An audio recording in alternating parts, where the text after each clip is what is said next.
낭만서점 2016년 특별기획 소설을 이야기하다. 그 중에서 오늘은 두 번째 시간입니다. 문학 매체의 변화에 대해서 이야기를 나눠볼 시간입니다. 안녕하세요. 박경환입니다. 네, 안녕하세요. 허입니다. 네, 한 주간 또 잘 지내셨냐는 말씀을 전하기에는 저희가 1회 녹음을 한 지 지금 한 1시간 정도 지났습니다. 네. 점심 식사를 마치고 2회 녹음에 들어가고 있습니다. 저희 오늘 또 게스트분들 나와주셨는데 네.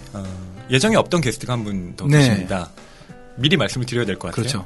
지난주에도 함께 해주셨던 정영준 작가님이 아무래도 문학 매체 변화에 대해서도 말씀을 많이 해주실 수 있을 것 같아서 네. 급하게 탕수육 좀 드리고 섭외했습니다.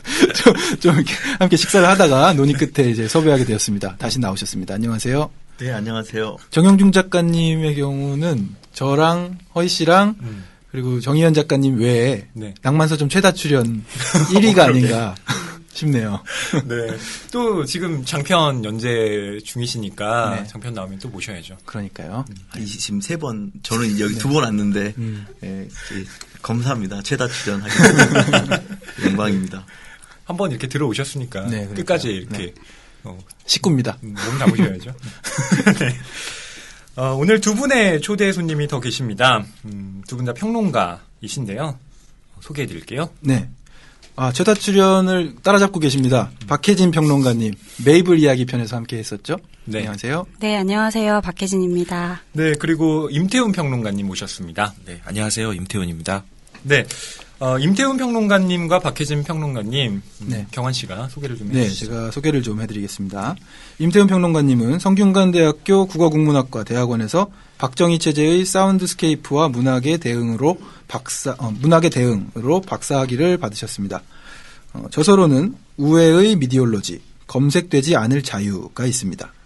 또 박혜진 평론가님은 이화여자대학교 국어국문학과를 졸업하고 2015년 조선일보 신춘문예 평론 부분에 김엄지 작가의 소설을 비평한 없는 얼굴로 돌아보라로 등단하셨습니다. 네, 문학 매체의 변화라는 주제로 이렇게 세 분을 모신 이유를 말씀드려야 되겠죠. 우선 정용준 작가님 말씀을 드리면 물론 한국 소설의 현재와 전망 얘기할 때도 역시 현역 작가로 왕성한 활동을 하고 계시기 때문에 여러 가지 좋은 말씀을 해주실 게 많았고요.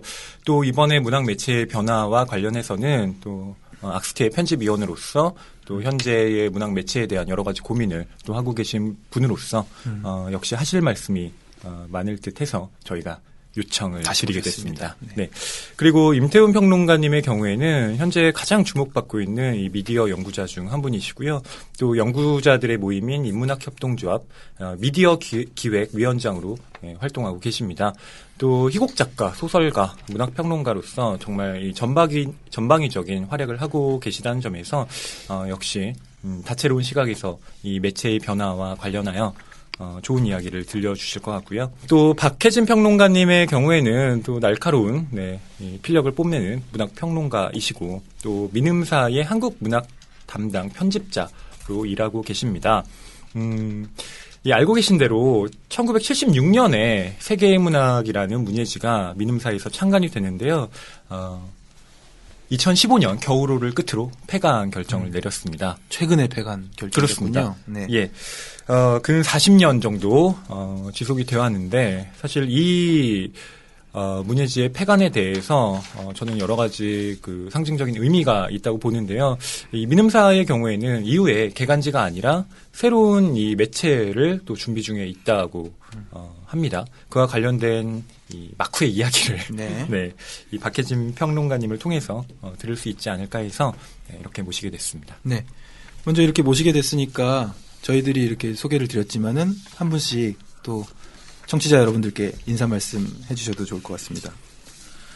네, 임태훈입니다. 저는 아까 소개받은 것처럼 인문학협동조합 미디어 기획위원장으로 일하고 있습니다. 미디어 연구자라고 얘기하지만 임 위원장 이렇게 부르는 게 왠지 더 책임감도 느끼고 제가 지금의 특히 이제 문학과 관련해서는 굉장히 중요한 매체 격변기라는 생각이 드는데요. 제가 해야 될 역할이 있다고 생각합니다. 오늘 시간에서도 제가 드릴 수 있는 이야기 그리고 이런 변화가 필요하다라는 좀 책임감을 갖고 그런 말씀들을 드릴 수 있었으면 좋겠습니다. 박혜진 평론가님은 제가 이렇게 앞서 소개를 드렸는데 네. 갑자기 이렇게 소개를 드리고 나니까 네. 좀 부담감이 크셨죠. 너무 부담스럽네요. 그때 메이블 이야기 때만 해도 그냥 뭐 편집자라는 그런 네. 가벼운 직함으로 네. 오셨는데 오늘은 평론가로 네. 오셨습니다. 제가 그 작년 여름에 한국문학 특집할 때 한번 나왔었고 얼마 전에 말씀하신 것처럼 메이블 이야기 리뷰할 때 한번 나왔었는데 오늘 주제가 제일 어려운 것 같아요. 이게 왜냐면 제가 책을 만드는 일을 하고 있어서 이 출판 그 문학 매체의 변화를 체감하는 정도는 아마 굉장히 클 거라고 생각하는데 그게 맞는데 네. 그 문제의식을 많이 느끼고 있다고 해서 제가 어떤 솔루션을 더 많이 가지고 있다거나 오늘 이 자리에서 막 사기다 같은 얘기를 청량감 할 수 있게? 있을까 이런 고민을 많이 했는데 그 어떤 뾰족한 수를 많이 가지고 있지는 않아요. 그러니까 책을 한 권 한 권 만들 때마다 약간 시험 보는 기분으로 조금씩 제 나름대로 뭐 방법을 찾아가고는 있지만 그래서 뭐 들었을 때 굉장히 뭐 가치 있는 어떤 이야기들을 많이 할 수 있다기보다는 현장에서 느끼는 것들을 좀 많이 이야기하고 또 임태훈 그 평론가님 나오신다고 들어서 왔어요. 그래서 좀 이 기회에 좀 고민의 지점들을 좀 많이 느껴보고 싶어서 왔고 네. 좀 그런 이야기를 많이 듣다 가도록 하겠습니다. 네.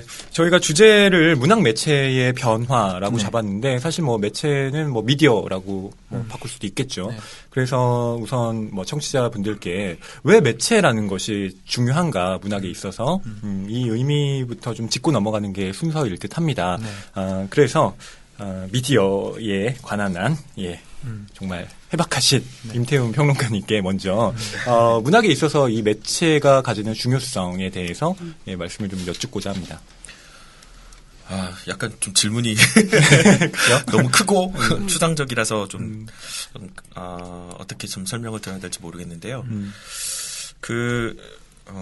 이런 말씀을 좀 드리고 싶어요. 그러니까 문학이라는 거는 언제나 어떤 특정한 몸을 필요로 하는 것 같습니다. 그러니까 우리가 지금 조금 사라져가고 있는 개간지라는 것도 작품이 발표되고 될 수 있는 어떤 몸뚱아리. 네.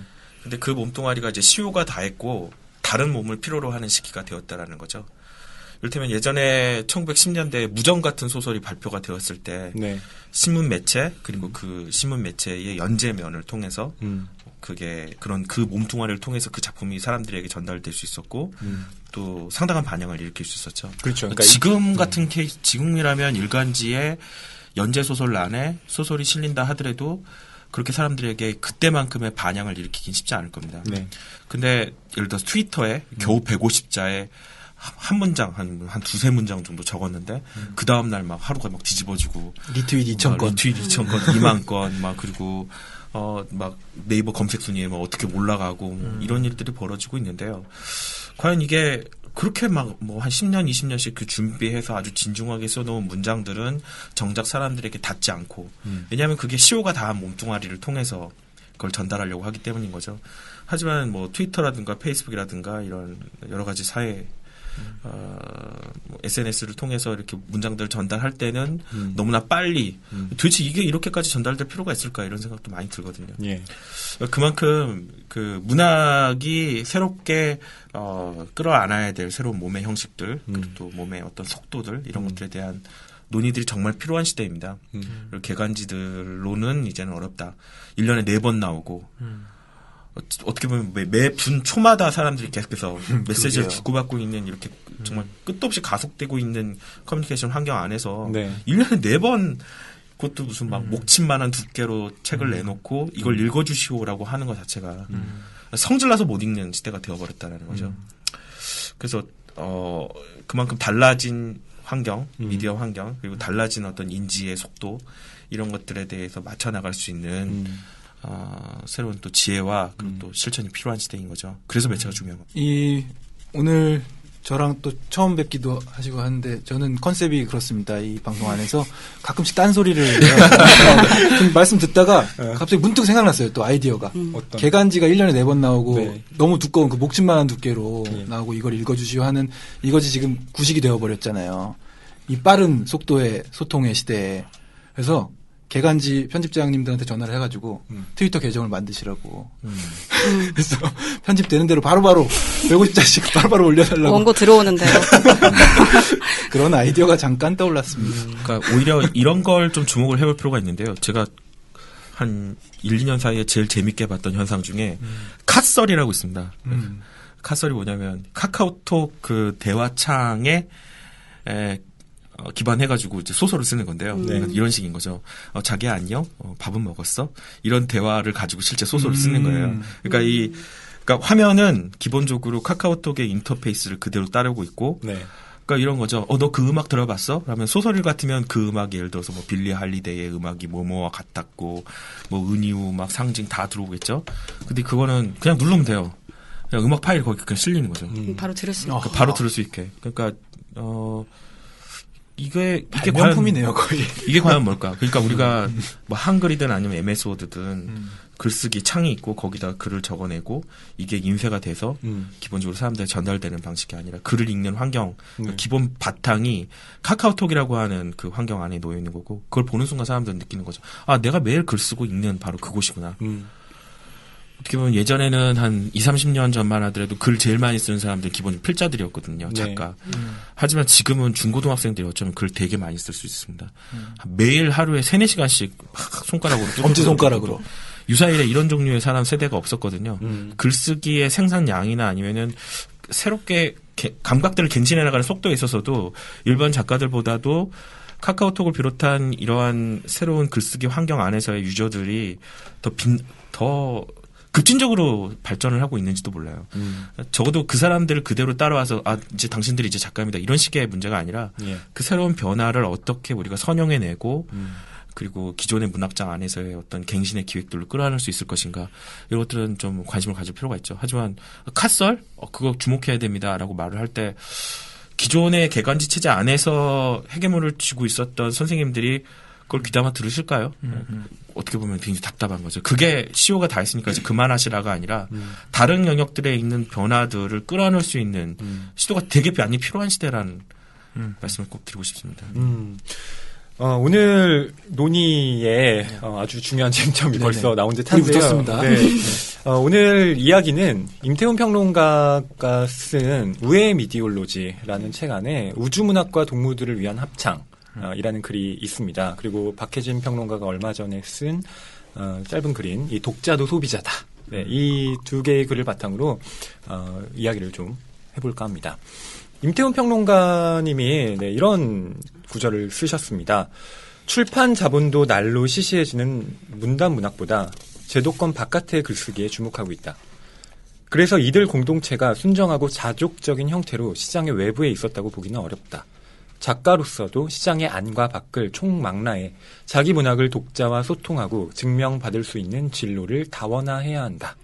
네, 이게 아까 말씀하신 어떤 내용들을 압축한 문장이라는 생각이 드는데 제가 이제 임태훈 평론가님께 여쭤보고 싶은 것은 그러니까 이런 제도권 내부의 글쓰기 혹은 제도권 바깥의 글쓰기에 그러니까 어떤 차이가 있을까?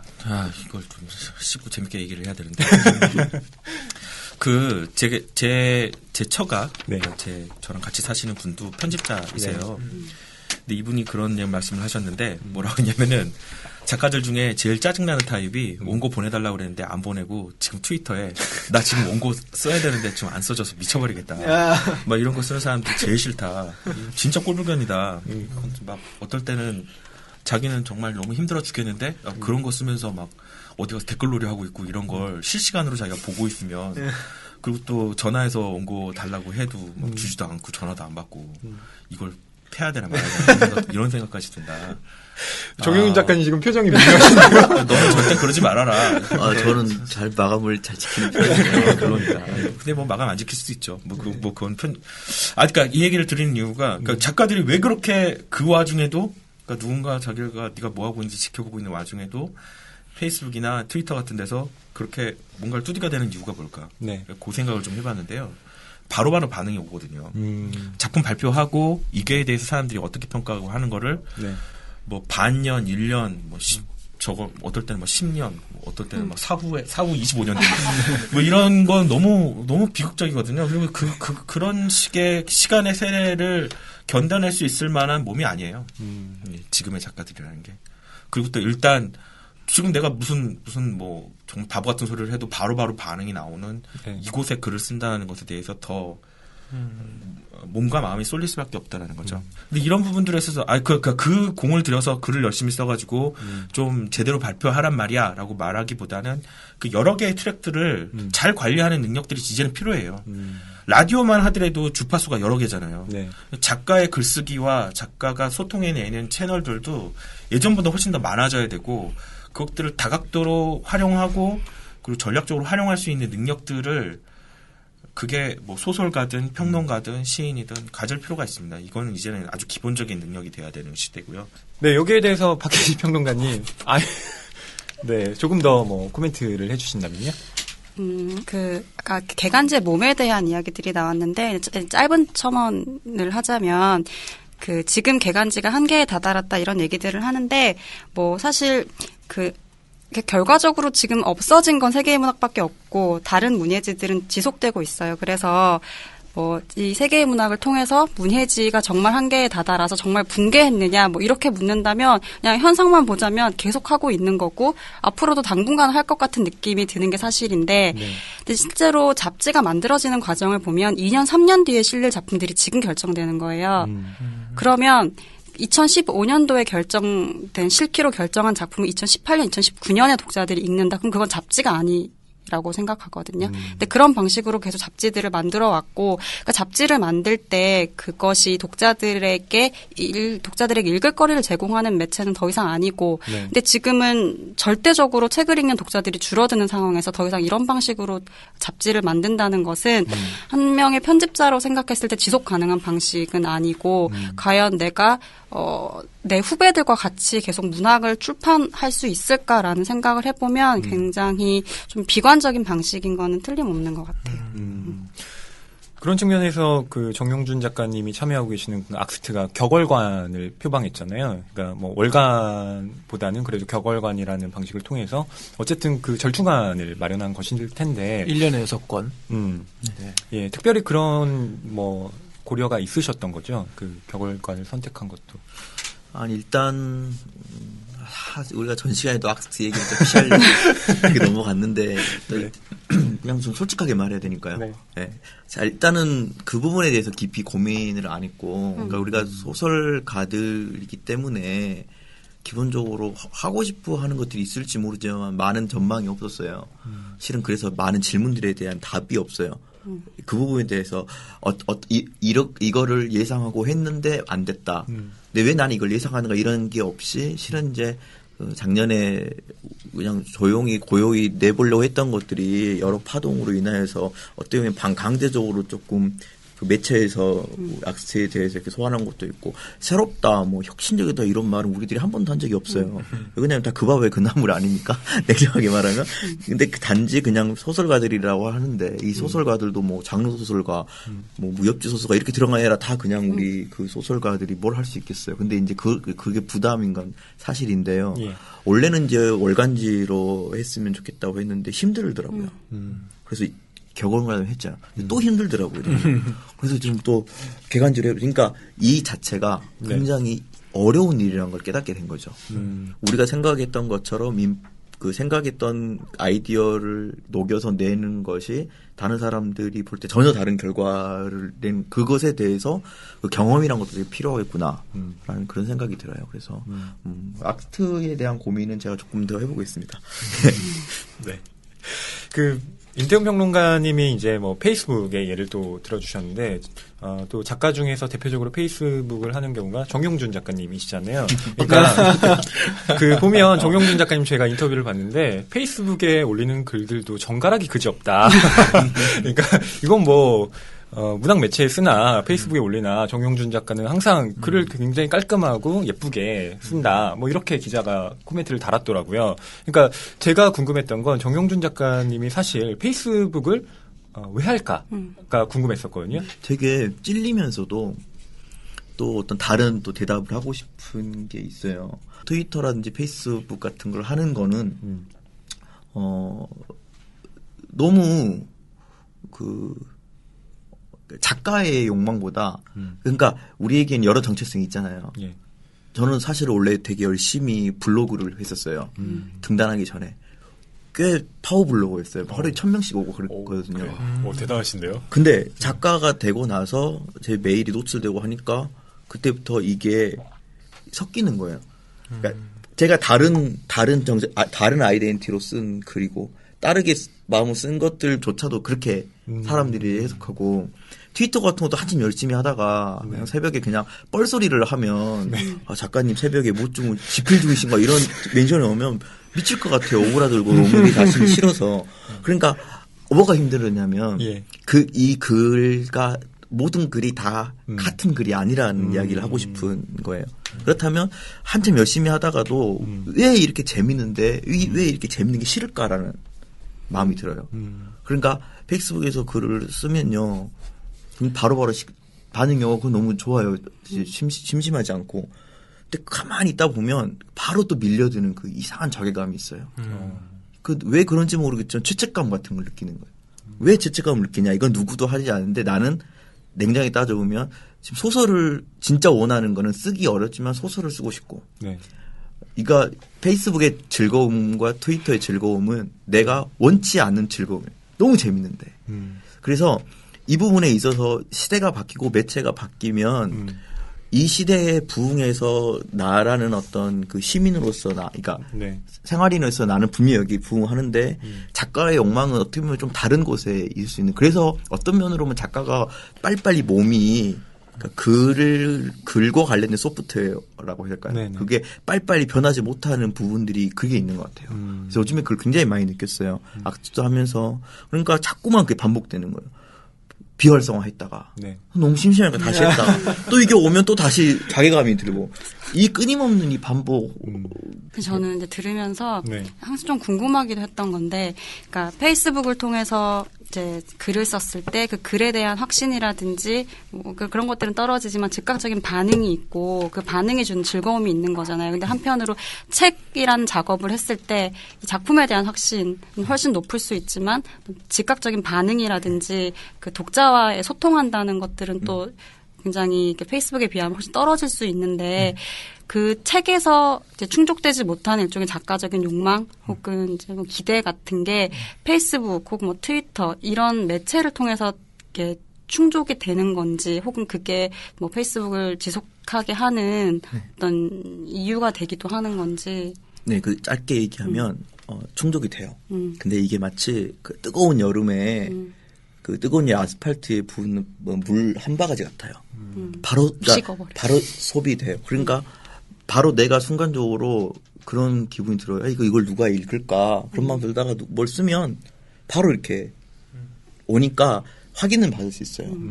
그런데 단 한 번도 페이스북 관련된 어떤 경우는 제가 어떤 썼던 포스팅이라도 이런 게 굉장히 그날 이상하게 반응이 좋고 되게 재밌었어요. 근데 그게 그 로그아웃 한 번 하고 물 한 잔 먹고 한숨만 자고 일어나면 그 기쁨이 그냥 다 사라져요. 근데 확실히 다른 건요.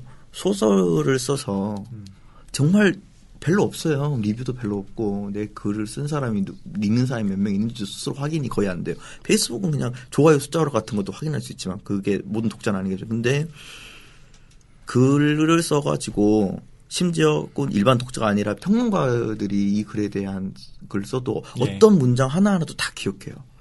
저는 모든 글에 대해서 즉 제가 똑같은 텍스트로 되어 있지만 그 텍스트라고 하는 거에 담겨져 있는 그 작가의 욕망 구조가 다른 거죠. 어떤 미디어 관계자한테 제가 얘기를 들었는데 요즘 같은 이제 컨텐츠 시대에는 SNS는 최대한 천박하게 홈페이지는 고고하게 가는 것이 홍보의 어떤 그 방법이다. 그런 얘기를 들었거든요. 그래서 고개가 좀 끄덕여지기도 하더라고요.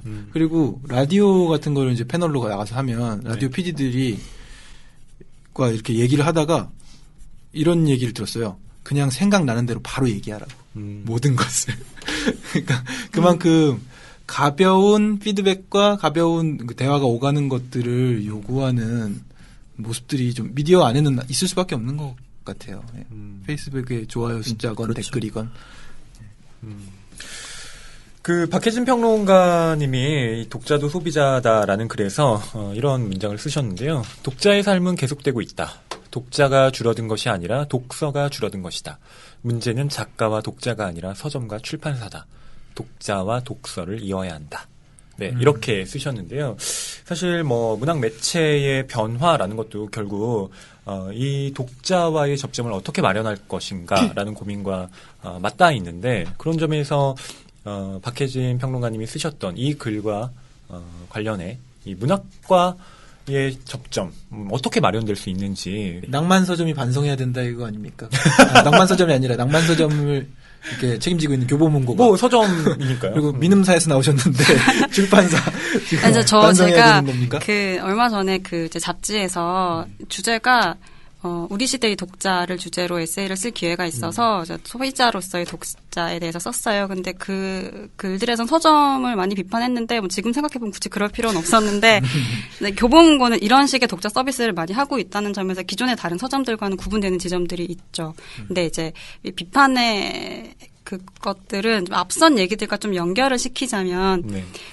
지금 매체들이 굉장히 많이 경쟁하고 있죠. 다양한 매체들 얘기했던 SNS를 비롯해서. 근데 그 사이에서 책이라는 매체가 급격하게 힘을 잃어가고 있는데 사람들이 책을 읽지 않는 거지 글을 읽지 않는 건 아니거든요. 엄청나게 많은 글을 읽고 있고, 앞서 임태현 평론가님께서 뭐 초등학생들, 중학생들 네. 끊임없이 글을 소비하고 있고 쓰고 있고, 읽기와 쓰기가 일상화된 삶을 살고 있단 말이죠. 네. 그 상황에서 우리가 할 수 있는 건 그 책이라는 매체에 국한되지 않고 네.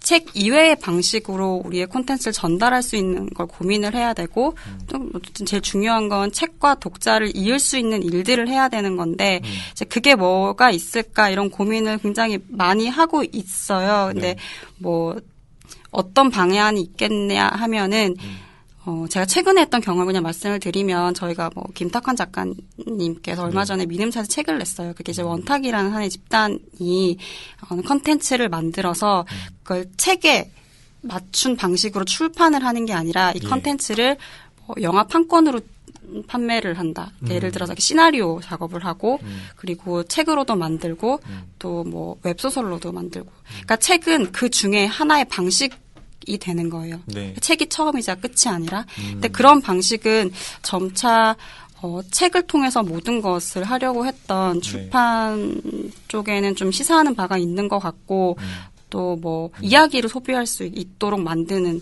고민을 굉장히 많이 하는 것이 좀 독자와 직접적으로 만날 수 있는 방식이 아닐까 하는 생각을 하고 있어요. 네, 임태훈 평론가님께서도 뭐 이 문제와 관련해서 또 여러 가지 생각을 하셨을 텐데요. 예, 조금 더 뭐 덧붙여 주실 말씀이 있다면요. 제가 생각하기에는 이 문제 자체가 해결되긴 쉽지 않을 거예요. 그러니까 이를테면 지금이 단행본 시장 매출 규모가 1조 3천억. 이게 뭐랑 비슷하냐면요. 그러니까 라면 시장이 한참 그 정점을 찍었을 때가 1조 1천억? 뭐 이 정도 수준이었어요. 근데 라면 시장보다는 조금 더 늘어났지만 앞으로 한 10년 이내에 7천억 대까지도 줄어들게 될 겁니다. 그러니까 시장의 전체적인 전망과 상황만 본다면 우리는 앞으로 계속 더 죽는 소리를 할 수밖에 없다라는 거죠. 근데 이제 중요한 점은 그렇다고 해서 계속해서 우리가 지금 죽어가고 있고 못 살겠다라는 말만 반복할 것이냐, 이게 아니라 서점과 출판 그리고 책을 읽는다라는 것의 문화의 관능을 회복할 필요가 있어요. 그러니까 1조 3천억이라는 시장 안에서의, 그러니까 누구나 그냥 아무 부담 없이 접근할 수 있는 그런 문화가 아니라 7천억대로 시장 규모가 줄어든다 하더라도 그 안에서 우리가 발견할 수 있는, 도저히 이건 매혹이 돼서 이걸 막 쫓고 싶지 않을 수가 없게 만드는 그 관능을 회복할 필요가 있는데요.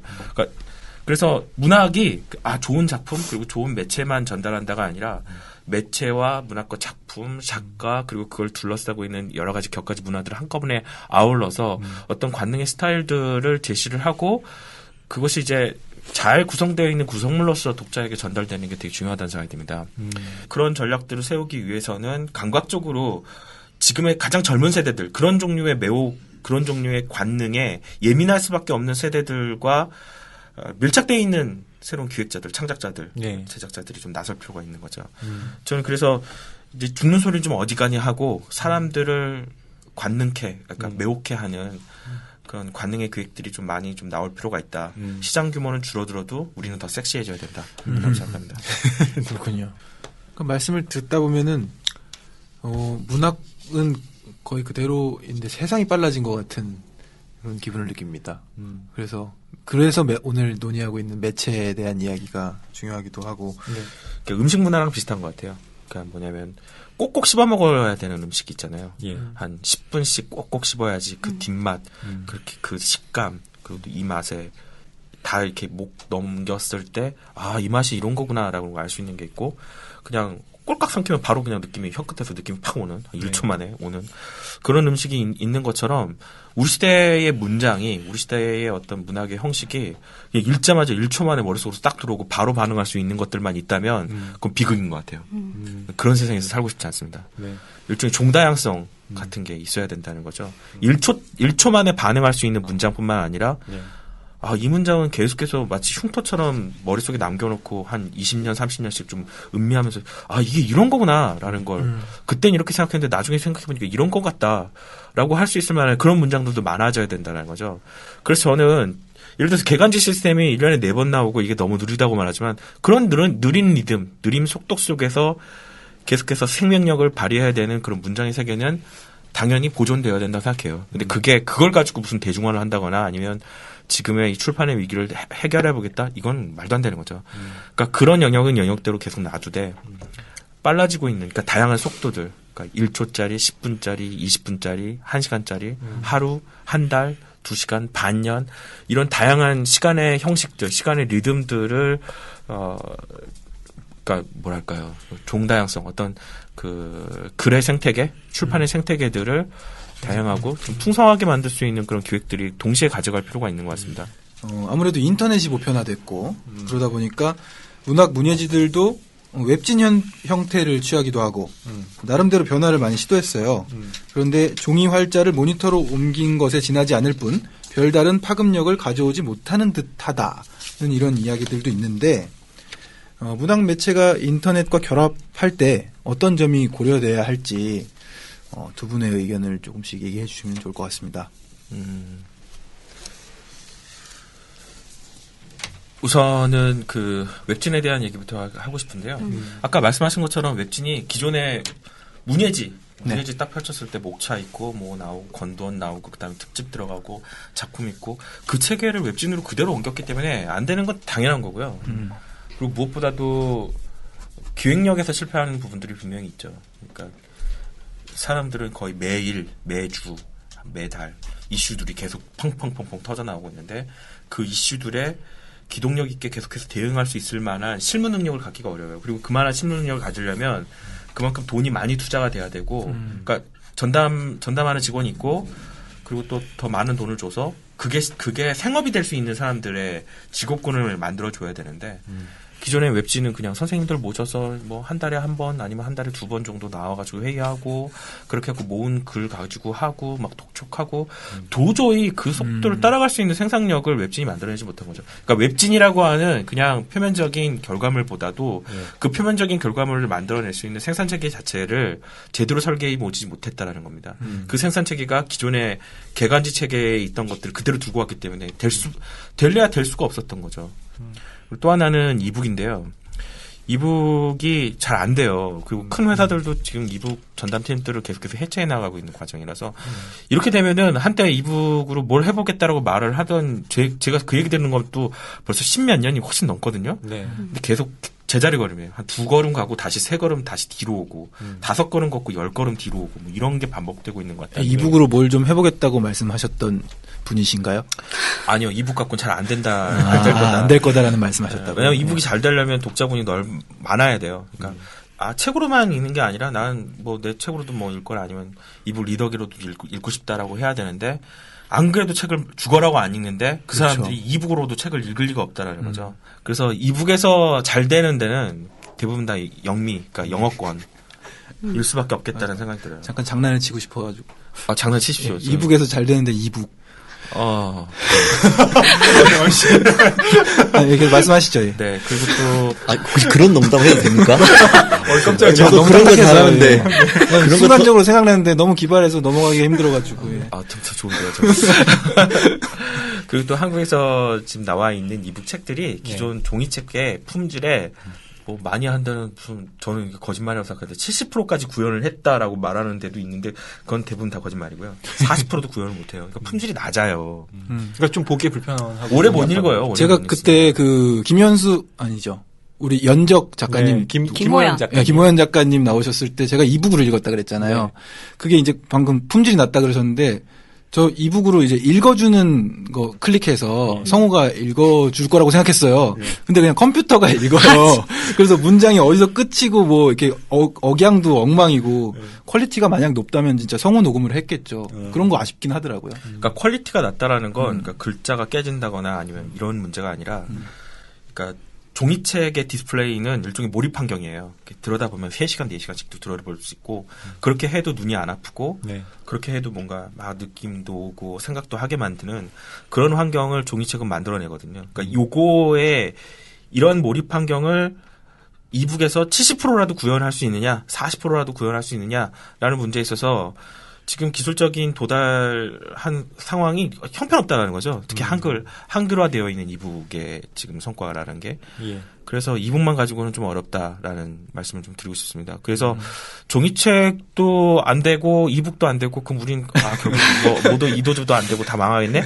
라고 하는데요. 저는 종이책이 오히려 더 그런 점에서 희망이 있다고 생각해요. 저는 제가 재미있게 봤던 이북이 뭐냐면 그 한 출판사에서 만든 거였는데 그 황무지라는 사이트를 만들었어요. 예. 그 황무지요? 시, 네. 엘리엇. 네. 예. 그 황무지란 사이트에 들어가면 시가 있는데 시가 나오는데 그 시를 읽는 감각을 완전히 새로운 방식으로 구현시켜줘요. 예를 들면 어떻게? 단어를 누르면 그 단어가 다른 방식으로 연결이 되고 들어가고, 그러니까 그 웹이라는 공간 안에서 왜 그 조금 전에 카카오 희곡 이야기 하시면서 이렇게 새로 카썰 그런 것과 유사한 방식으로 예. 작가의 음성도 나오고 단어가 다른 단어로 연결되기도 하고 굉장히 다양한 방식으로 읽기를 체험할 수 있는 읽기 경험을 만들어주는 사이트였거든요.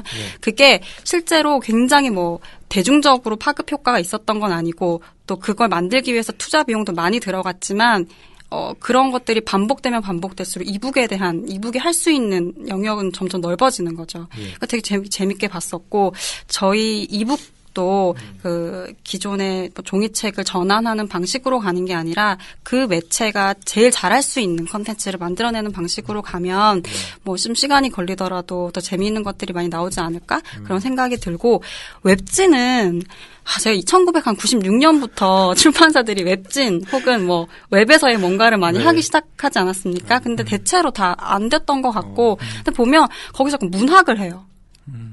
연재를 하고, 그러니까 웹진이 웹을 중요하게 생각하지 않고 진만 자꾸 생각을 하는 거예요. 그래서 종이 잡지에서 하던 것처럼 자꾸 작품을 연재하는데 똑같이 했죠. 네. 그러니까 더 노골적으로 말하자면 종이 잡지에서 연재하지 못한 조금 과부하가 된 것들을 이제 웹에서도 연재를 하고 뭐 이런 방식이었는데 유저들이 모니터 앞에서 그 문학 연재되는 작품을 읽으려 하지 않을 거란 말이죠. 그러니까 문학을 주는 것이 아니라 문학적인 것을 줘야 되는 거고, 뭐 아까 말씀하셨던 것처럼 책을 읽으려고 사는 게 아니다. 그러면 책을 읽게끔 하고 싶은 어떤 정보를 만들어서 사람들에게 줘야 되는 거. 그게 웹에서의 활동, 그 문학 출판을 하고 있는 곳에서도 그런 활동을 많이 해야 될 것 같아요. 정용준 작가님은 또 여기에 대해서 혹시 어떤 의견을 갖고 계신지요?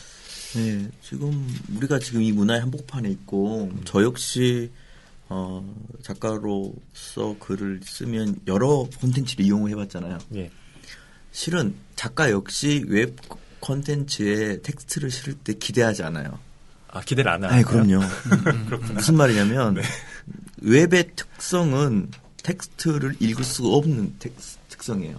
우리가 지금 인정해야 할 게 뭐냐면 이 미디어는 텍스트가 아니라 이미지라는 거예요.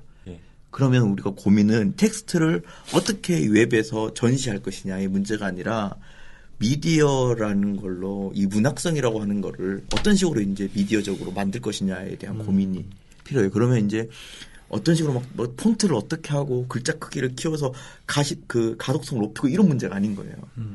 그러니까 뭔가 읽어서 하는 게 아니라 좀 더 직관적인 것. 직관적인 거, 좀 더 직관적인, 예를 들어서 뭐 그런 거예요. 아까 그 이북 얘기도 하셨는데, 이북을 충실하게 종이책처럼 하는 게 아니라, 이북으로서 읽을 수 있는 전혀 다른 어떤 그 그 뭔가 읽는 상상력이 필요하지 않으면 누구도 그것에 대해서 이제 안 되는 거죠. 그러니까 텍스트가 웹에서 그렇게 이런 식으로 그러니까 옮겨가 오는 거 말고 텍스트에 지금 아까 몸뚱아리 얘기하셨는데 이건 지금 단순히 종이책에서 웹이 아니라 웹에서 텍스트가 완전히 정말 이상한 방식으로 지금 바뀌어야 되는 단계까지 왔어요. 왜냐면 다 실패했으니까. 웹진 같은 건 처참하게 무너졌잖아요. 얼마나. 심지어 그런데도 불구하고 대책이 없어요. 왜냐면 이걸 어떻게 해야 될지 모르겠어요. 계속 하는 거죠. 네, 그래서 계속 하면서 스스로 다 민망함을 알고 모른 척하고 있어요. 전 작년에 마션이랑 오베라는 남자를 다 카카오 페이지로 읽었거든요. 읽는데 아무 문제가 없고 네이버 웹소설과 달리 카카오 페이지는 텍스트 중심이에요. 그리고 그거를 한 권을 뭐 한 3, 40회 정도로 분할을 해서 판매를 하고 있는 건데 뭐가 좋냐면 첫 번째는 이게 제가 책을 소지하고 책상에 앉아서 읽지 않아도 여기저기를 이동하면서 짜투리 시간에 그걸 다 읽을 수가 있어요. 제 시간을 오롯이 같이 쓸 수가 있는 거고 두 번째는 몇 명이 그 책을 받고 읽었는지 알 수 있어요. 거의 집계가 뜨나요? 집계가 되니까 뷰 포인트가 나오니까 이게 지금 몇 명이 구독을 했고 열어서 받고 그러니까 물론 이거를 총 몇 명이 유료로 소비를 했는지까지는 알 수 없지만 그러니까 독자 입장에서 알 수는 없지만 그게 파악이 되는 거예요. 그래서 지금 웹도 웹이지만 지금 모바일 쪽으로 넘어가고 있는 이 변화는 하고 있죠. 네. 저는 카카오 이전과 이후로 나뉘어지는 것 같아요. 그리고 카카오 같은 경우 지금 단행본들이 계속 들어오고 있거든요. 그러니까 웹소설이 아니라, 웹소설은 기본적으로 단행본이랑 제일 큰 차이가 분량이 한정이 없는 거거든요. 근데 계속 연재되는 거고 책과 상관이 없는 건데, 네. 지금 카카오 페이지에 있는 단행본은 대체로 신간 나와서 반응이 좋은 것들이 쪽으로 들어가요. 그럼 신간이 3개월, 4개월, 5개월이 지나면 구간을 마케팅할 수 있는 방식이 잘 없거든요. 예. 근데 어느 정도의 신간의 시기를 지나면 그쪽으로 책을 넣어서 사람들이 손쉽게 또 읽을 수 있게 되는 거예요. 그러니까 마케팅 요소이기도 하고 새로운 읽기 경험이기도 하고 굉장히 모바일 쪽으로도 지금 준비를 하지 않으면 안 되고 또 이 페이스북을 열심히 사용하는 사람들이 책을 하고 책을 사는 사람들이랑 전 데이터가 굉장히 이게 겹친다고 많이 알고 있거든요. 예. 근데 그런 점에서 또 모바일 환경 을 좀 심각하게 생각하고 대비를 해야 되지 않을까라는 생각이 들더라고요. 결국 뭐 모바일 시장이라고 하는 건 스마트폰의 약진과 또 이야기를 해야 될 텐데 그거 관련해서 임태훈 평론가님 뭐 앱이라든가 그게 되게 이제 중요한 시대가 됐는데요. 그것과 뭐 문학 매체 어떻게 또 관련 지을 수 있을까요? 아까 마션 얘기하셨는데요. 오늘 이게 작품도 흥미롭지만 이게 영화까지 만들어지는 과정이 참 재밌어요. 뭐냐면 이 작가는 자기가 작가라는 의식이 별로 없어요. 그냥 이걸 써보고 싶다. 그러니까 어떻게 보면 되게 순수한 덕심으로 자기 블로그에다가 글을 올렸는데 근데 블로그에다 올려놓으니까 사람들이 이게 재밌어서 읽고는 싶은데 스마트폰이나 아니면 자기 태블릿에서 읽기에는 인터페이스가 불편한 거예요. 글자 키우려면 이렇게 다 일일이 다 키워야 되고 그래서 제발 이것 좀 이북으로 만들어달라. 아마존 같은 데서 열어볼 수 있게 해달라. 그래서 이 작가가 그래? 그래서 공짜로 이북 형태로 해가지고 거기다 올렸어요. 그리고 나왔는데 인기가 너무 좋은 거죠. 그래서 이 사람은 제가 볼 때 일정한 시기까지는 계속해서 자기가 자기 글로 돈을 번다라는 것에 대해서 욕심이 없었습니다. 근데 독자들이 계속해서 요구를 하는 거죠. 조금 더 나은 형태의 읽기 환경, 내가 들고 다니는 이 디바이스에서 이 글을 좀 더 편하게 읽을 수 있도록 포맷을 바꿔달라라는 요구가 있었고 그때마다 그거에 대해서 대응을 해주는 거예요. 그러니까 먼저 작가나 출판사 쪽에서 이런 포맷을 만들고 독자들이 따라가는 게 아니라 독자들이 요구하고 네 텍스트는 재밌는데 포맷이 안 맞아서 내가 여기저기서 내가 읽고 싶은 데서 쉽게 읽을 수가 없다. 특히 아까 말씀하셨던 것처럼 모바일 환경에서 읽는데 불편하기 때문에 포맷을 바꿔달라. 그럼 오케이, 슈어 해주겠다. 해가지고 계속 바꿔나가다가 나중에 이제 영화까지 만들어지게 된 거죠. 예. 앞으로 이런 사람이 굉장히 많아질 것 같습니다. 그러니까 아까도 말한 것처럼 결국에는 문학은 미디어다라고 말을 할 때에 어떻게 보면 가장 극명한 예가 이런 식의 것들, 그러니까 내가 들고 다니는 디바이스에 가장 적합한 형태의 문장, 문단의 구조, 그리고 또 유통 체계 이런 것들이 그런 것들이 부응할 수밖에 없게 되는 환경들이 계속 생겨날 것 같고요. 모바일은 출판이나 문학뿐만 아니라 사실상 전체 경제 영역 자체가 손바닥 위에 있는 이 모바일 디바이스 위로 그러니까 최적화된 형태로 계속해서 옮겨가고 있는 거죠. 이를테면 금융결제 시스템 같은 경우에도 모바일에서 최적화될 수 있도록 여러 가지 프로그램이나 앱들이 계속 개발되고 있고 그거에 부응할 수 있는 앱들도 지속적으로 계속 개발돼야 되는 거죠. 근데 이제 제 걱정은 이겁니다. 웹진 할 때도 어떻게 보면 웹진에 최적화될 수 있는 인력이나 생산 구조는 따로 발명되거나 투자가 이루어져 있어야 되는데 개간지 하던 사람들 그대로 두고 와서 일만 더 맡긴 거거든요. 안 될 수밖에 없죠. 아까 그 말씀하셨죠. 이 부분에 전문가가 없어요. 한때 말하면. 이 출판 전문가가 없어요. 그러니까 글을 매개하는 사람들이 있어요. 글을 받고 출판하는 글을 받고 웹에 올리고 이런 거 있는데 이 환경에 대한 전문가가 없어요. 환경에 전문가가 없다 보니까 그 중에서 야 누가 블로그 잘하지 않아? 네가 어떻게 해봐? 이런 식이에요 다. 주먹구구. 그렇죠. 그렇게 하니까 그 모양만 내죠. 모양만 내니까 점점 어떤 부분이 질이 줄어드는데 보이는 것은 따라가는 것처럼 보이니까 막상 경험을 해보면 다 부딪히는 거예요. 그래서 아예 조금 이 부분에 대한 좀 더 공격적인 어떤 개발이 이루어지면 서로 각자 자기 것만 잘해도 중간에 전문가들이 이렇게 좀 도와줄 수 있고 뭐 나아가서는 글 쓰는 사람도 전 많이들 제가 그 주장한 것 중에 하나가 에디터들의 역할이 단순히 이렇게 편집해 주는 게 아니라 함께 그냥 달라붙어가지고 콘텐츠도 함께 고민하는 그런 역할까지 좀 돼야 되는 거죠. 그러니까 서로의 어떤 전문성이 좀 확연히 돼야 이 부분도 함께 그런 면으로 문학도 좀 발전할 수 있고. 근데 이런 거 못 쓰는 사람들한테 갑자기 야 카카오 페이지 딱 한 페이지에 된 글 써봐 이렇게 못 하는 거예요. 머리로는 따라갈 수 있지만 그래서 이게 이런 걸 작가라든지 출판사에만 이렇게 어떤 요구를 하는 것은 체질적으로 잘 안 되는 거예요. 근데 지금 대부분 다 이러한 도전 앞에 서 있어요. 저도 그렇고 이런 제안을 되게 많이 받았어요. 그런데 제가 이런 건 수준이 낮아서가 아니라 못하겠으니까 못하는 거거든요. 오늘 이렇게 문학 매체의 변화에 대해서 이야기를 나누고 있고 이제 거의 마지막 질문을 드릴 시간이 온 것 같습니다. 문학 매체라고 해서 이제 개간지, 뭐 이북, 웹진, 또 모바일까지 얘기 쭉 나눴는데 자, 마지막으로 이제 있습니다. 팟캐스트 저희가 지금 하고 있죠. 문학 매체로서 팟캐스트가 가진 가능성에 대해서는 어떤 견해를 가지고 계신지 먼저 임태훈 평론가님께 먼저 여쭤보겠습니다. 아까 좋은 말씀도 쉬는 시간에 해주셨었는데 팟캐스트는 제가 생각하기에 2013년에 이미 정점을 찍고 지금은 하향 추세에 있어서 팟캐스트로부터 뭔가 우리가 새로운 비전과 가능성을 찾아본다라는 거는 너무 늦었어요. 그게 뭐냐면은 이거는 나는 못하고 이 사람들은 할 수 있는 거구나. 선망의 대상이 될 수 있어야 되는데 팟캐스트 자체는 그 누구라도 할 수 있습니다. 이제. 그러니까 정말 이제 팟캐스트 안에서 뭔가를 해본다면 기존의 방송과 거의 뭐 퀄리티나 아니면 내용의 밀도나 이런 것들의 기획력이나 이런 면에서 거의 대등하게 볼 수 있을 만한 그런 고급화 전문화 전략이 있지 않고서는 예전처럼 그냥 막 잡담하고 방송 시간도 그냥 한도 끝도 없이 막 이 소리 했다 저 소리 했다 이런 팟캐스트는 앞으로 가긴 힘들 거고 당장 올해만 하더라도 작년보다 더 어려워질 거다라는 생각이 듭니다. 물론 정치나 이런 쪽에서는 좀 문제가 다르지만요.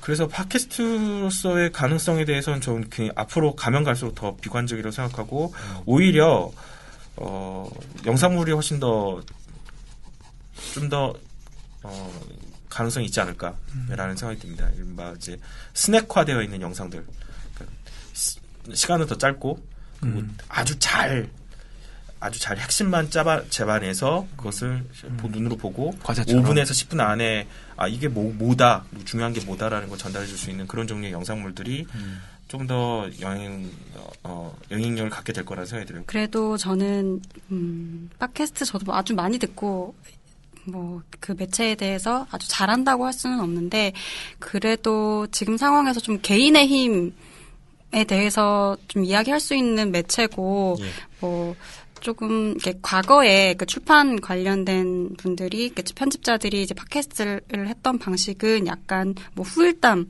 중심으로 많이 갔었던 거, 지속 가능한 방식은 아니었던 것 같은데 조금 더 심플하고 좀 더 버티컬한 방식으로 방송을 만들어낸다면 이게 어떤 대중적인 뭐 기대치라든지 효과가 클 거라고 생각하진 않지만 그것을 만드는 그 사람들의 역량은 커질 거고 그게 어떻게 보면 아까 정용준 작가님이 말씀하신 것처럼 그 전문인이 네. 되는데 좀 중요한 역할을 할 수도 있을 거라고 생각해요. 그래서 이게 대중적으로 가지고 있는 영향력보다는 그 이 출판계 안에 있는 사람들이 출판에 대해서 고민하고 독자들에게 소통하고 어떤 이슈를 만들어내는 데는 좀 역할을 할 수 있지 않을까라는 생각을 하고 있어요.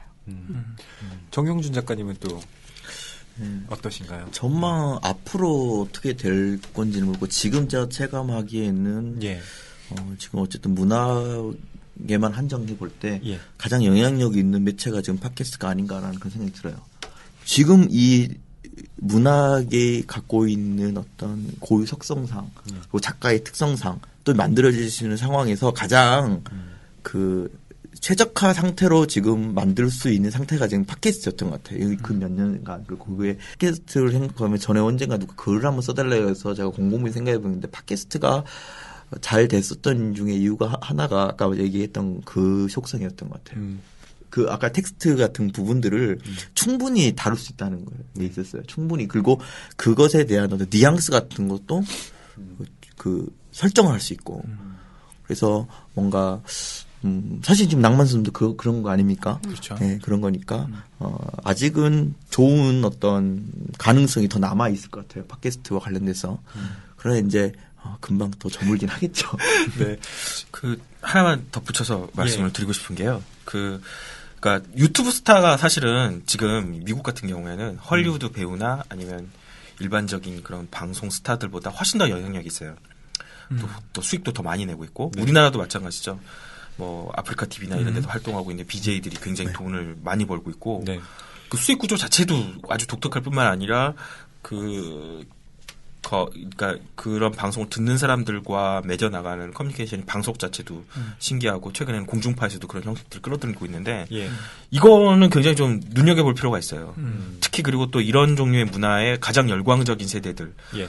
지금은 뭐 초딩이나 중딩 정도 될 텐데 초딩들에게 이를테면 마인크래프트 같은 게임 계속해서 소개하면서 하는 이제 VJ인 뭐 양띵 같은 경우는 거의 대통령이에요. 양띵이 뭐라고 하면은 그냥 초등학생들을 다 따라가고 이러거든요. 문학에서도 그런 종류의 시도가 가능하지 않을까라는 생각을 해볼 필요가 있어요. 그냥 이건 그냥 농담인데요. 예. 강동원이 그 어눌하고 귀여운 말투로 오늘 이번에 제가 이런 책을 읽었는데요. 이 구절이 너무 좋았어요. 아주 그냥 진짜 아주 소박한 독자답게 어느 페이지를 펼쳐서 읽어주고 혼자 새그새그 웃고 채팅창 나오는 거 쳐다보면서 저도 그 구절이 좋았어요. 등등등등 얘기한다면 그 다음 주에 과연 출판 서점에서 무슨 일이 벌어질까요? 뒤집히겠군요. 뭐 난리가 나는 거죠. 네. 그렇죠. 난리가 나는 거죠. 그게 뭐 드라마 예로 에드워드 툴레인의 신기한 여인 김수현 씨가 이렇게 언급했을 이제 때 물론 바로 이제 그거는 기존 스타들을 그런 식으로 이용한다라는 점에 있어서 이건 딱 마케팅이구나라고 생각해서 사람들이 오히려 더 이렇게 거부 반응을 일으킬 수도 있겠지만 순수하게 유튜브라든가 이런 데 안에서 그리고 나는 그냥 당신과 다를 게 없는 그냥 독자인데 내가 이런 책을 읽고 이렇게 반응한다는 것에 대해서 당신이 공감을 느끼고 예. 되게 귀여워하고 또 나도 그런 거에 대해서 되게 즐거워한다라고 하는 그런 시도들을 하는 스타들이 나온다면 아마 출판계에서 많은 사람들이 별별 노력을 다 해가지고도 안 되는 일을 아주 단번에 해낼 수도 있을지도 모릅니다. 그래서 매체가 그렇게 무서운 거예요. 그리고 새롭게 사람들의 마음이 어디 쪽으로 흘러가고 있는가라고 하는 그 각을 잡아내는 게 아주 중요한 거죠. 저는 그래서 팟캐스트보다는 아마 그런 채널에서 아주 차밍하게 나와가지고 책을 소설 소개하고 그리고 또 아주 그 뭔가 사람들의 마음을 움직일 수 있는 언어와 태도로 책을 소개하는 어떤 그런 종류의 스타들이 나온다면 아주 큰 도움이 될 겁니다. 개간지 한 100개, 200개 나오는 것보다 훨씬 더 치명적인 영향을 끼칠 겁니다. 뭐 그 영향에 대해서는 이미 또 이보영 씨가 네. 예, 그 예전에 강호동 씨가 진행하던 프로그램에 꾸빼씨의 행복여행을 들고 나와서 그게 베스트셀러를 장악했죠. 예, 그래서 그 작가가 갑자기 내한하기도 하고 했는데, 그러니까 그게 이제 대표적으로 예, 뭐 스타 마케팅, 이른바 개간지들이 할 수 없었던 역할을 단번에 해낸 것일 텐데, 저는 팟캐스트에 대해서 요즘 글을 쓰고 있거든요. 네. 예, 뭐 그 청탁받은 원고가 있어서 쓰고 있는데 계속 고민하게 되더라고요. 저도 이제 팟캐스트를 진행하고 있고 해오면서 이게 도대체 뭘까? 그리고 정말 이걸 문학 매체라고 할 수 있을까? 사실 그런 질문부터 해봤거든요. 근데 보통 우리가 문학 미디어, 문학 매체라고 할 때는 제가 보기에는 생산의 영역이 분명히 반영되어 있어야 할 것 같은데 사실 팟캐스트는 생산의 영역은 없죠. 그러니까 창작할 수 있는 환경이 아닌 거예요. 라디오의 양식을 따르기 때문에 거기에서 뭐 어떤 내가 쓴 작품을 읽을 수도 없는 거고 특히 뭐 시야 가능하다고 쳐도 소설의 경우에는 거의 불가능하죠. 그리고 뭐 수익 구조가 거기서 나오는 것도 아니고요. 그럼 팟캐스트, 낭만서점 같은 그 방송이 하는 건 뭐냐? 저는 이게 결국엔 비평의 존재 방식이 좀 바뀐 거라고 그렇죠. 생각이 들어요. 네. 그러니까 어떤 작품에 대해서 팟캐스트가 문학을 이야기한다고 했을 때 그건 결국 분석과 비평을 하고 있는 거거든요. 근데 이것이 결국 사람들로 하여금 내가 읽은 책에 대해서 나도 함께 공유하고 있다라는 느낌, 그리고 거기에 대해서 내가 실제로 듣고 있긴 하지만 나도 마음속에서 그렇지 않은데 진행자의 말에 대해서 속으로 반박하기도 하고 뭐 아니면 댓글로 쓰기도 하고 블로그에 쓰기도 하고 하면서 2차, 3차적인 어떤 비평을 계속 발생시키는 거라고 생각하거든요. 그러니까 저는 사실 낭만서점에 어떤 기여할 수 있는 바가 제가 바라고 있는 것이 바로 그러한 역할이에요. 이야기를 할 수 있는 채널들이 생겨났다는 것 자체가 저는 좀 의미가 있지 않나? 그렇지만 한편으로는 창작이 결부되지 않는 이상 이것은 어떤 완벽한 문학 매체라고는 당연히 할 수 없을 테고 그런 점에서 저는 이제 이 팟캐스트에 대한 글을 지금 써나가고 있는데 아직 결론이 안 지어서 우리 그 낭만서점의 짧은 이야기 공모전을 통해서 창작도 일어난다고 볼 수 있는 거 아닌가요? 그러니까 그건 낭만서점을 경유한 하나의 창작인 거죠. 예. 그렇죠. 하나만 시간이 지금 어떻게 될지 모르겠는데 괜찮습니다. 그러니까 지금의 팟캐스트가 이만큼 올 수 있었던 출발점이 뭐였는지를 다시 되돌아볼 필요가 있는데 결국에는 예전에 김어준 그러니까 나는 꿈스타가 풀어놨던 그 판을 확장하고 변형해서 여기까지 온 거잖아요. 근데 그때 그 방송이 그렇게 생전 팟캐스트가 뭔지도 모르는 사람들까지도 일부러 찾아듣게 만들 만큼 했었던 건 굉장히 급진적인 방송이었기 때문이에요. 네. 정치적 급진적이 있었고 지금 바로 내가 들어야 될 게 이거다라는 것에 대한 공감과 이해를 가졌다는 거죠. 지금 어떻게 보면은 사실 낭만서점도 마찬가지고 뭐 많은 팟캐스트 방송들이 전혀 급진적이지 않아요. 지금 안 들어도 상관없는 방송들이에요.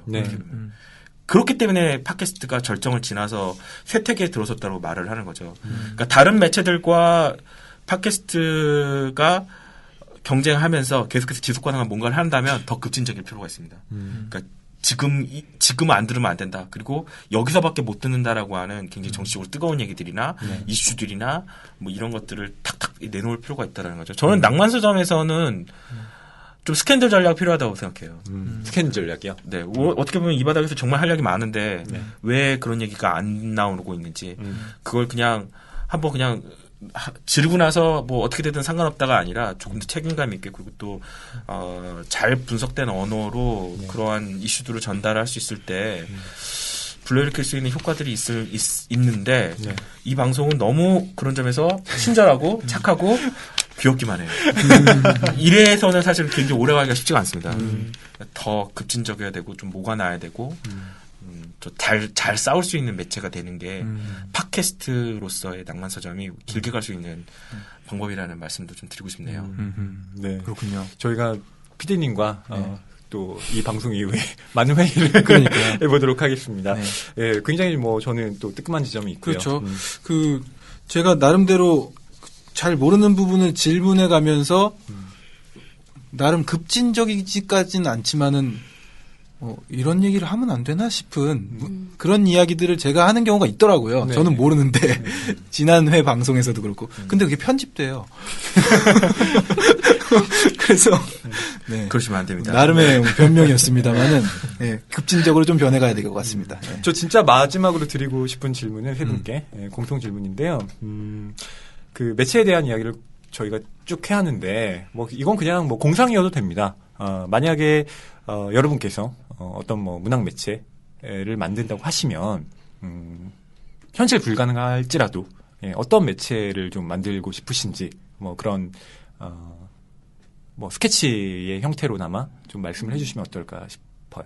제가 그동안 했던 얘기가 있어서 지금 이런 얘기 하려고 그러면 무슨 막 최첨단의 디지털 테크놀로지를 막 해서 그런 답변을 기대하실 수 있지만 저는 제가 문학 매체를 만들라고 한다면 발로 열심히 뛰는 작가들을 데리고 르포 잡지를 만들겠습니다.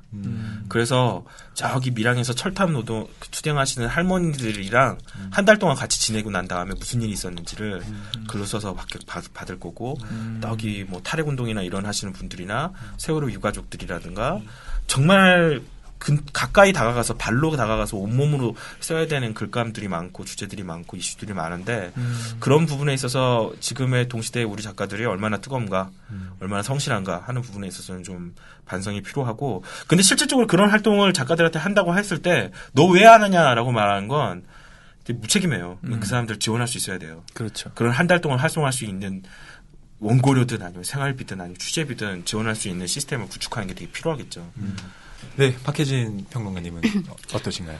저도 문학 잡지를 많이 생각을 하면 고급 에세이드 거기 르포가 많이 포함이 돼 있는데 그때 시민사회와 소통할 수 있는 예. 그런 필요성이 있고 실제로도 소통할 수 있는 그런 성격의 글들이 많이 실리는 문학 잡지가 있었으면 좋겠다. 문학의 외연이 확실하게 넓어지는 그러니까 뭐 소설, 시 이런 것들에만 한정되는 것이 아니라 예. 조금 더 넓은 글들이 많이 실리는 것이 있었으면 좋겠고 또 한편으로는 문학 잡지에 좋은 글들이 많이 있어요. 그래서 그런 것들을 좀 에디팅하는 잡지도 가끔씩 생각해요. 그래서 좀 더 거기에 있는 좋은 것들을 독자들에게 직접 연결해 줄 수 있는 매 계절도 전 상관없다고 생각하는데요. 그래서 그런 잡지도 좀 생각을 하고. 예. 그리고 제가 아까 초반에 박혜진 평론가님이 또 민음사에 근무하고 계시니까, 그러니까 세계 문학이 이제 폐간되고 네. 이후에 어떤 포매팅을 고민하고 있는 시점이잖아요. 네. 사실 이제 그 이후에 어떤 정보는 아직 매스컴에 알려지지 않았는데 네. 어떤 고민들을 좀 하고 계신가요? 세계의 문학, 그러니까 민음사가 세계의 문학을 폐간한 건 팩트고, 네. 이면에는 이런 이유들이 있는 것 같아요. 그러니까 지금 문예지는 소수의 독자가 중간에 있고, 그 독자를 둘러싸고 여러 문예지들이 스크럼을 짜고, 이렇게 모종의, 일종의 경쟁을 하고 있거든요. 근데 그 시장 안에서 이 한정된 독자를 놓고 비슷한 한 구석을 잡고 경쟁을 계속할 수는 없다고 판단한 것 같아요. 그건 무의미하다. 저도 동의하는 부분이 있고 그래서 이제 세계의 문학은 아시는 것처럼 겨울호로 마무리가 됐고 좀 더 판매에 좀 더 신경을 쓰는 잡지를 만들어야겠다. 너무 독자가 없기 때문에 이런 것들 지금 해오고 있는 문예지에서 하고 있는 것도 굉장히 중요하지만 작가들 그리고 작가들에게 좋은 원고를 받기 위한 안정된 플랫폼 중요하지만 거기서 독자들에게 읽을 거리를 직접적으로 제공할 수 있고 판매에도 조금 신경 쓰는 잡지도 나올 수 있는 거고 저희는 그쪽으로 고민을 많이 하고 있어요. 정용준 작가님, 마지막으로 어떤 매체를 꿈꾸고 계신가요? 네, 지금 저와 이제 잡지를 지금 악스트라는 잡지를 한 4호 정도 냈는데 아까 초반에 얘기했던 것처럼 생각보다 어렵다는 생각을 많이 하고 이게 진짜 어려운 거구나라는 오해도 많이 받고 일단 어쨌든지 간에 써서 발행이 되면 사람들이 있고 어떤 판단 같은 부분까지는 우리가 제어를 못하겠다. 할 수 있으면 제어도 할 수 있는 좀 앞선 생각이 필요하다라는 것도 많이 하고 있고요. 예. 독서를 어떤 사람의 개인의 독서 경험을 우리가 세팅할 수는 없어요. 예. 근데 어떤 이상한 방식으로 어떤 책을 좋은 책을 하나 읽으면 그때부터 그 사람은 독자가 되면 정말 이상한 이제 세계로 들어가는 거예요. 독서의 세계로 들어가면 텍스트를 믿게 되고 그 글쓰기에 독서의 즐거움을 알게 되면 그때부터 굉장히 많은 호기심이 생기거든요. 우리가 어떤 음악 하나를 마음에 들면 그 음악의 계보와 비슷한 사람들을 막 찾게 되잖아요. 그런 것처럼 그렇게 하나라도 얻어 걸려라 이게 저의 생각이에요. 한 명을 제대로 조금 세게 때리면 그 사람이 자꾸 막 혼자 이렇게 하고 다니는 그 노력들을 저는 이제 악스트가 그렇게 했으면 좋겠다는 생각이 드는데 한 1년쯤 지나면 뭔가 우리도 누군가 질문을 할 때 원래 우리가 이렇게 하려고 했는데 이런 게 있다라는 대답을 할 수도 있지 않을까 그런 생각이 들어요. 지금은 그냥 시행착오를 겪고 있는 것 같아요. 네, 오늘 문학 매체의 변화라는 주제로 임태훈 평론가님, 박혜진 평론가님, 그리고 정용준 작가님 네, 함께 이야기를 나눠봤는데요. 마지막으로 오늘 참여하신 소감과 또 아까 얘기하지 못했는데 이건 꼭 뭐 얘기하고 싶다라든가 이런 말씀이 있으시면 예, 마지막으로 하면서 마무리를 짓죠. 박혜진 평론가님. 네, 저는 오늘 오기 전에 좀 걱정을 많이 했어요. 아까 처음 시작할 때도 이야기했던 것처럼 이렇게 우는 소리를 하게 되지 않을까. 근데 저도 이런 방송을 들어보면 우는 소리 하는 거 안 듣거든요. 근데 아주 좋은 얘기들을 얼마나 했는지 그런 것 같지 않은데 한 가지 얻어가는 건 좀 열심히 할 수 있고 할 게 많구나라는 좀 생각을 얻어가는 것 같아요. 돌아가면 다음 책을 만들 때 조금 더 좋은 그 효과를 낼 수 있는 마케팅이든 여러 편집 방향이든 이런데 좀 고민을 하는데 도움이 됐던 시간인 것 같아요. 네, 임태훈 평론가님. 네, 일단 뭐 한번 꼭 나와보고 싶었습니다. 네. 불러주셔서 너무 감사하고요. 이런저런 얘기를 하면서 계속 결국에는 오늘 내가 뭔 얘기했나 생각해 보니까 다 필요 없는 것 같아요. 일단은 이게 그 결과물이 앱이 됐든 앱진이 됐든 아니면 책이 됐든 사람이 만드는 거잖아요. 그런데 지금 출판 시장이 아무리 지금 위축되고 있다고 하더라도 기본적으로 편집자들을 너무 제대로 대접하지 않는 상황이 되지 않았나. 그러니까 오히려 지금 같은 위기 상황에서 사람을 잘 키워야 되고 사람한테 잘해야 되고 특히 편집자들을 위해 줄 수 있는 문화가 구축될 필요가 있다. 그리고 그들을 잘 교육시키고 그들이 배운 것을 가지고 뭔가를 해보려고 할 때 그것을 잘 도와줄 수 있는 그런 문화가 지금의 어떻게 보면은 이 시스템 안에서 어떤 결정권을 가지고 있는 분들이 꼭 배려해 주셔야 될 부분들이라는 생각이 좀 듭니다. 네, 오늘 낭만서점 2016년 특별기획 소설을 이야기하다 중에서 2회 좌담이었죠. 문학 매체의 변화에 대해서 임태훈 평론가님과 박혜진 평론가 그리고 정용준 작가님 함께 이야기 나눠봤습니다. 다음 주에는 세 번째 주제인 한국 바깥의 소설이라는 제목을 가지고 외국 소설이 약진하고 있는 요즘 시장에 대해서 또 이야기를 나눠보도록 하겠습니다. 감사합니다.